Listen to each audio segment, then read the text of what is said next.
त्रिशा और विक्की दोनों ही मंदिर के पास लगी एक बेंच पर बैठ गए। विक्की ने हंसते हुए पूछा, वैसे क्या मांग रही थी आप भगवान से? त्रिशा शांत स्वर में बोली। आप क्यों पूछ रहे हैं? विक्की मुस्कुराया। बस ऐसे ही। अब हम वापस चलें? हम कुछ देर यहीं रुकना चाहते हैं। त्रिशा ने मंदिर की ओर नजर टिकाए कहा। उसी वक्त विक्की का फोन बजने लगा। उसने जेब से फोन निकाला और कॉल रिसीव किया। हेलो। दूसरी तरफ से यूवी की आवाज आई। कहाँ है तू? बस 10 मिनट में पहुंच रहा हूँ। जल्दी, यूवी ने संक्षेप में कहा और कॉल कट कर दिया। त्रिशा ने विक्की की ओर देखा। क्या हुआ? आपको कहीं जाना है? हाँ, दरअसल मेरा दोस्त है, आज ही इंडिया लौटा है, उसी से मिलने जाना है। ओह, त्रिशा ने हल्की मुस्कान के साथ कहा। तो आप जाइए, हम ऑटो से होटल चले जाएंगे। विक्की ने तुरंत विरोध किया। नहीं, मैं आपको पहले होटल छोड़ देता हूँ, उसके बाद चला जाऊंगा। हमने कहा ना, हम चले जाएंगे, आपको परेशान होने की कोई जरूरत नहीं, आप जाइए, त्रिशा ने ठहराव से कहा। लेकिन लेकिन लेकिन कुछ नहीं, आप जाइए, वरना आज के बाद हम आपकी कार में कभी नहीं बैठेंगे। विक्की ने हार मानते हुए हाथ उठाया। अच्छा बाबा, ठीक है, मैं जाता हूँ, लेकिन उसके पहले एक कैब बुक कर देता हूँ। कैब के आते ही आप होटल चली जाइएगा। उसकी कोई जरूरत नहीं, हम ऑटो से चले जाएंगे, त्रिशा ने फिर से कहा। नो वे, यहाँ से होटल काफी दूर है, ऑटो से जाना रिस्की हो सकता है। कहते हुए विक्की ने फोन में कैब बुकिंग ऐप खोला। थोड़ी देर में कैब आ जाएगी, उसने आश्वस्त किया। ठीक है, बाय, त्रिशा ने संक्षिप्त सा उत्तर दिया। बाय। विक्की जाने को मुड़ा ही था कि पीछे से त्रिशा की आवाज आई। विक्की जी। विक्की ने मुड़कर देखा। जी? त्रिशा ने हल्की मुस्कान के साथ कहा। Thank you. विक्की भी मुस्कुरा उठा। You're most welcome। दोनों की नजर पल भर के लिए टकराई, फिर विक्की मुस्कुराते हुए चला गया। त्रिशा की आंखें कुछ पल उस दिशा में टिकी रही, फिर उसने फोन निकाला और शुभ को भेजा हुआ मैसेज चेक किया। शुभ ने अब तक मैसेज देखा ही नहीं था। त्रिशा ने शुभ को कॉल किया, लेकिन नेटवर्क की महिला की आवाज ने कहा, the number you are trying to reach is out of coverage area. Trisha ने माथे पर हल्की चिंता की रेखा महसूस की। उसने तुरंत दाइमा को कॉल किया। हेलो दाइमा, कैसे हैं आप? आपकी? उसकी आवाज में अपनापन और राहत थी। दाइमा ने उत्साह से जवाब दिया। हम ठीक है बेबी जी, आप कैसी हैं? हम भी बिल्कुल ठीक है। आपको पता है, आज हम सिद्धि विनायक आए थे दर्शन करने। अरे वाह, ये तो बहुत अच्छी बात है। दाइमा की आवाज में खुशी झलक रही थी। त्रिशा थोड़ी रुककर बोली, दाइमा। हाँ बोलिए ना बेबी जी, कोई बात है क्या? त्रिशा ने धीमे स्वर में पूछा। वो वापस आ गई है ना? हाँ, आज सुबह ही। हमारी वजह से वहाँ ज्यादा बवाल तो नहीं हुआ ना? त्रिशा की आवाज में हल्का संकोच था। नहीं बेबी जी, ऐसी कोई बात नहीं। और आपके नानू है ना, उन्होंने सब संभाल लिया। दाइमा ने स्नेह पूर्वक आश्वासन दिया। त्रिशा ने दाइमा से कहा, नानू का फोन आया था, लेकिन हमने रिसीव नहीं किया।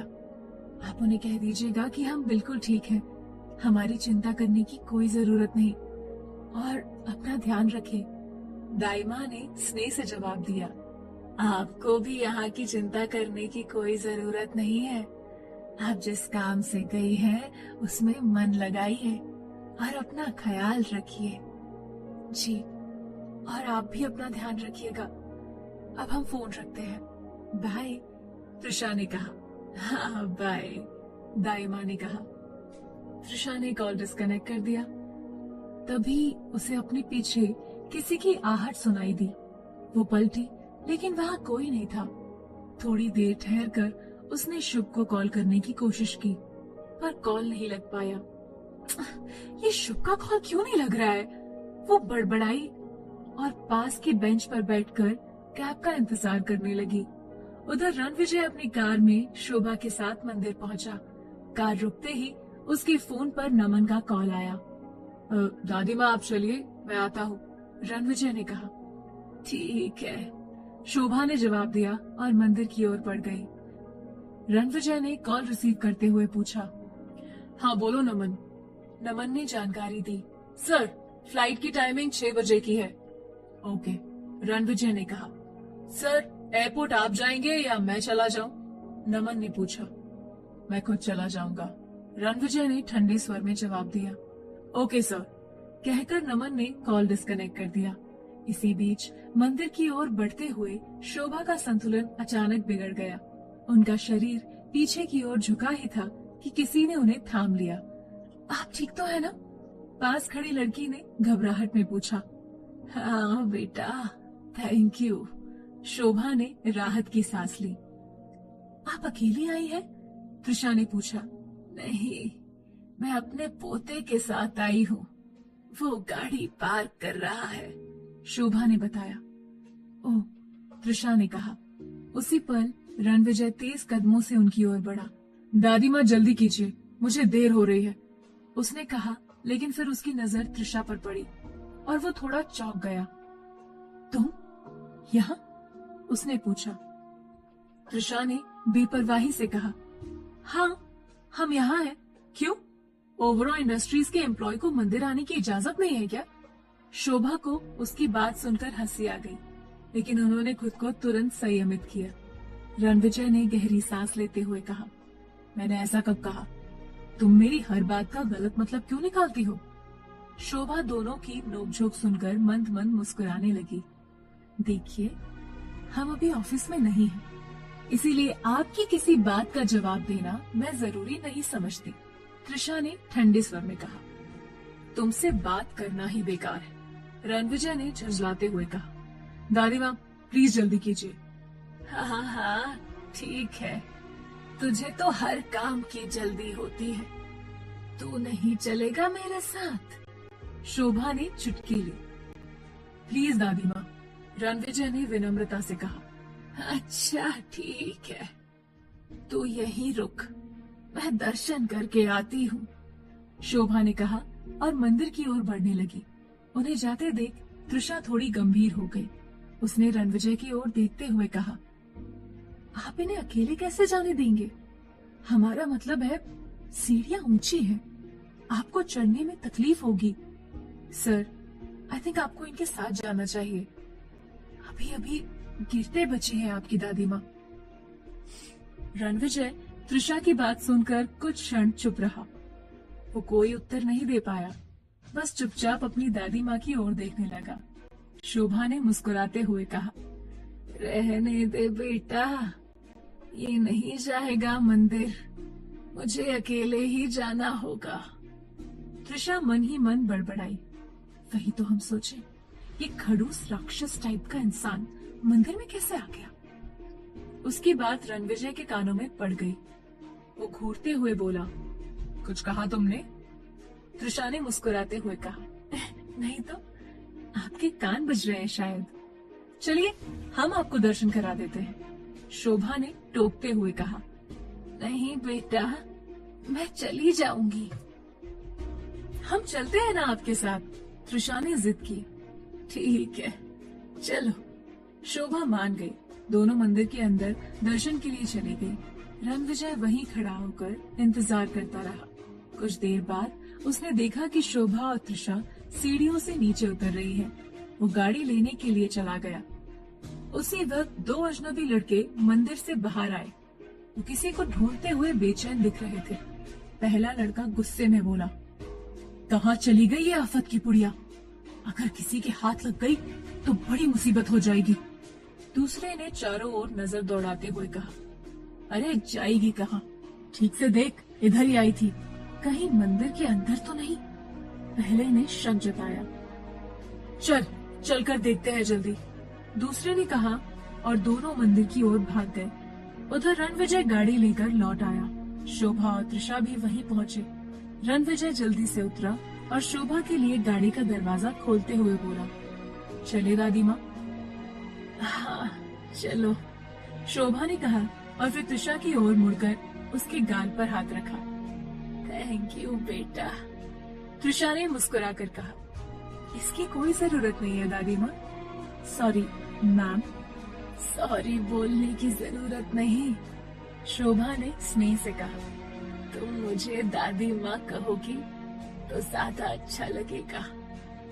जी, त्रिशा ने संकोच में सिर झुका दिया। शोभा गाड़ी में बैठ गई। रणविजय गाड़ी में बैठने ही वाला था कि अचानक रुका और बोला, तुम तो विक्की के साथ आई थी ना, वो कहीं नजर नहीं आ रहा? त्रिशा ने नजरें चुराते हुए कहा। हाँ, लेकिन उन्हें कुछ जरूरी काम से जाना पड़ा। ओह, यहाँ से होटल काफी दूर है, तुम चाहो तो तुम्हें ड्रॉप कर दूं? नो थैंक यू, हमने कैब बुक कर ली है, बस आती ही होगी। एज योर विश, रणविजय ने हल्के स्वर में कहा और गाड़ी में बैठकर चला गया। त्रिशा वहीं खड़ी कैब का इंतजार करने लगी।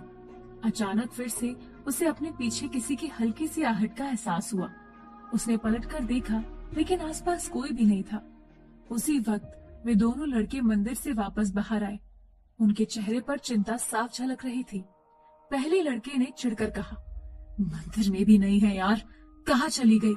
दूसरे ने घबराकर कहा, अगर वो नहीं मिली तो प्रॉब्लम हो जाएगी भाई। पहले ने गुस्से में दांत पीसते हुए कहा, बस एक बार मिल जाए, ऐसी हालत करूंगा कि दोबारा भागने का सोचेगी भी नहीं। दूसरे ने चेतावनी दी, पहले मिल तो जाए, वरना अपनी हालत बिगड़ जाएगी। इस बीच पहले लड़के की नजर त्रिशा पर पड़ी। वो इशारे से बोला, देख वो लड़की वहां खड़ी है, चल उससे पूछते हैं, शायद उसे कुछ पता हो। दूसरा लड़का झिझकते हुए बोला, अबे पागल हो गया है क्या?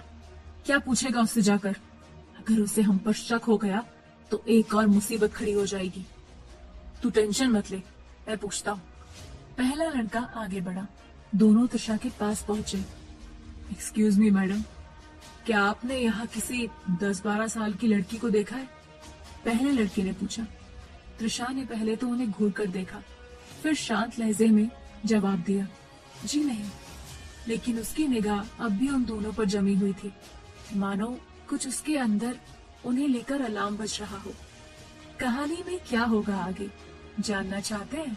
अपने सारे सवालों के जवाब तो सुनिए सीईओ की जिद्दी मोहब्बत, सिर्फ और सिर्फ प्रतिलिपि FM पर।